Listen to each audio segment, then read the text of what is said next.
we are looking at the power planer here. So this is just like the hand planes, except for a powered version of it, and it's gonna take the wood off a lot faster. So the hand planes work great at actually flattening a board. This actually is made for just getting the thickness correct. It's not necessarily going to help flatten a board perfectly. So if this board is crooked or bent in any way as it goes through, it's gonna just kind of wobble as it goes through and kind of keep that same bend unless you do some really fancy things.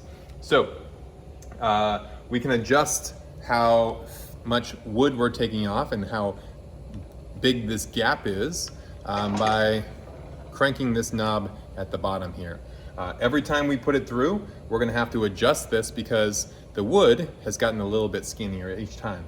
When we adjust this each time, we are only going to do a half a crank max. So if we look at that, the little handles here, the max we're doing is that way. And clockwise is gonna make this get skinnier here, or bring the table up, going this way. We also have the measurements over here, so you can measure your board first and make sure whatever that measurement is gonna line up the same right over here. So let's go ahead and see how this works. Quick safety things in there is don't stand in line with your board. If for some reason something shoots back out there, stand a little to the left or the right of your board as you're cutting this, and obviously don't stick your fingers in there.